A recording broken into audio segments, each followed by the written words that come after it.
Philippe. Alors, maintenant, donc, un débat entre Hervé Denel et Véronique Vallon, auquel participeront bien évidemment largement Claude Darcourt et Jean-Louis Bensoussan. Toute la problématique, on va écouter d'abord Hervé Denel, toute la problématique, c'est comment organiser sur un territoire la coordination.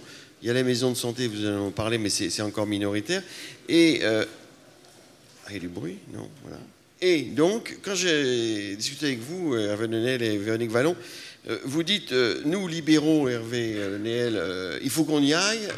Véronique Vallon, si les médecins ne prennent pas la main, ils ne se prennent pas en main, on n'y arrivera pas. Et donc, vous avez la même volonté d'avancer, et pourtant, ça ne marque le pas. Alors, on va essayer en 1 heure de voir un petit peu avec Claude Darcourt et puis Jean-Louis Bensoussan comment réellement on peut avancer, et peut-être dans le cadre des communautés professionnelles de territoire. Voilà. Alors vous n'avez pas 40 minutes, vous, hein? Non, vous avez 5 minutes. J'ai bien entendu. Vous êtes médecin. 5 minutes. Donc on va essayer de revenir sur le fonctionnement de notre système de santé, sur la perspective à 10 ans. Au fond, ça sera quoi la mode de l'organisation dans 10 ans? La mode, je reprends notre dernier intervenant d'hier après-midi. Voilà. Donc, et je vais partir du rapport avec les territoires. Je vais d'abord partir de l'état des lieux. L'état des lieux du fonctionnement de l'organisation ambulatoire, libérale, sur les territoires actuellement. Quel est l'état des lieux? Je vais prendre 2 exemples. Je vais prendre l'exemple des pôles et maisons de santé. Je vais également m'inspirer un peu de l'exemple des PAERPA. Donc, les pôles et maisons de santé sont développés avec le soutien et un gros travail de la Fédération française des maisons et pôles de santé. Ils rassemblent actuellement un peu plus de 10% des médecins généralistes, un peu plus de 12% de l'ensemble des professionnels de santé libéraux. Bon. Donc dans 10 ans, si l'on poursuit les efforts de la Fédération, des ARS, des collectivités locales qui en font la promotion, de l'État, mais aussi des URPS et surtout des professionnels de santé eux-mêmes, leur développement va se poursuivre. Dans 10 ans, nous aurons 20% des médecins généralistes en pôle et maisons de santé, ce qui signifie que nous en aurons, comme l'a fait remarquer quelqu'un hier, 80% en dehors, qui soignent 80% de la population. Admettons, un effort majeur de la part de tous ces acteurs peut être consenti. Un gros effort organisationnel, budgétaire, d'accompagnement sur le terrain, ce qui est un point essentiel, un effort politique, sinon idéologique, sur les choix immobiliers. Les libéraux accepteraient de ne plus posséder les murs dans lesquels ils travaillent. S'installerait une forte distorsion de concurrence entre les projets publics et privés sur les territoires. Beaucoup de résistance, de freins, de difficultés seront à lever. Deuxième exemple, les PAERPA, que je connais moins, c'est le travail d'une autre commission. C'est une organisation territoriale de prise en charge des personnes âgées. C'est une organisation descendante des ARS, des conseils départementaux, des établissements de soins et médico-sociaux vers les soins primaires. Quel bilan à ce jour? Combien de plans personnalisés de soins ont été réalisés? Quelle efficience? Et là, on se place toujours dans notre perspective dans 10 ans. Et d'ailleurs, qui porte aujourd'hui, politiquement, la multiplication des PAERPA pour les 10 prochaines années? Ça fait réagir ici, les PAERPA. Descendants, là, ça réagit à mort. Voilà. Donc on aura des réactions après. Continuez. Que faire? Que faisons-nous? Quelle est la méthode des URPS pour développer l'exercice coordonné?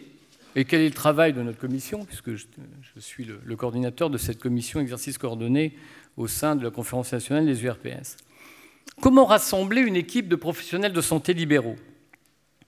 Eh bien, il faut d'abord répondre aux sollicitations, répondre à la demande et aux besoins des professionnels de santé de terrain, les rencontrer, favoriser leur reconnaissance mutuelle entre professions. Vous voyez bien ce dont je veux parler. Les accompagner dans la progression de leurs projets et les accompagner avec des pairs formés, des facilitateurs, avec des outils aussi, comme le guide de progression, que nous avons élaboré, qui est une déclinaison pragmatique sur le terrain de la matrice de maturité de la Haute Autorité de Santé. Et puis, il faut surtout s'adapter. C'est un travail sur mesure. Il n'y a aucun modèle à vendre. Il y a une méthode d'accompagnement qui est basée sur un diagnostic de territoire.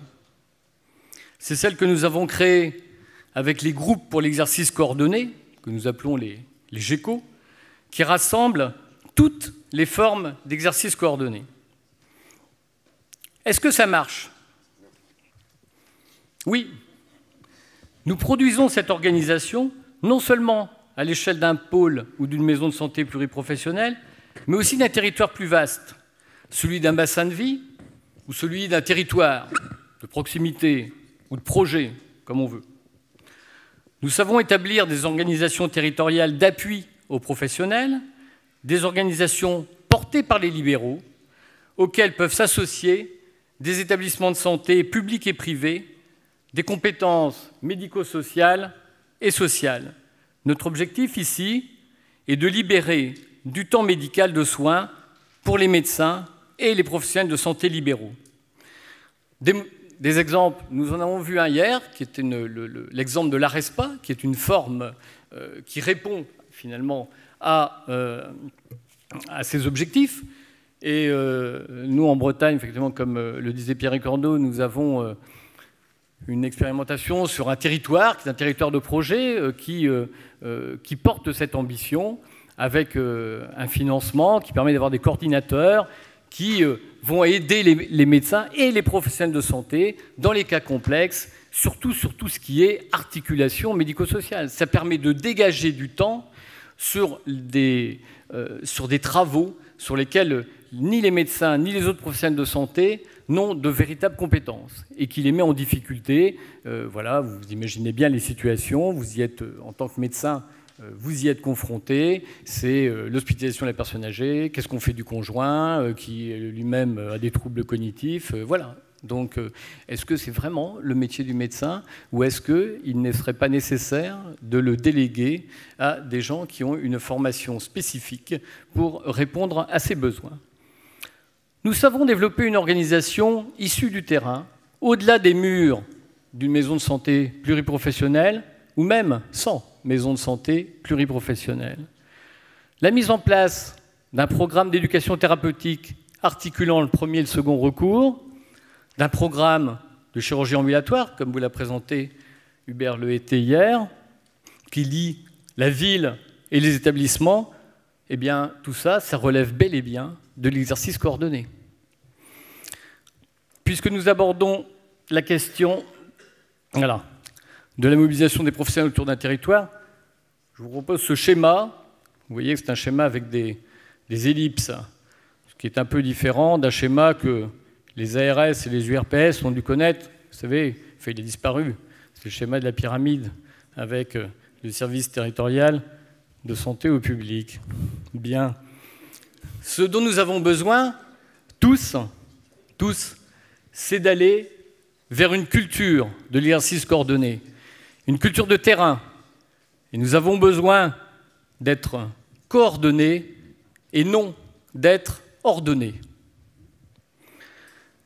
Et nous avons besoin, ARS et URPS, de travailler de la même façon que ce que je vous ai décrit pour construire une équipe de soins de territoire.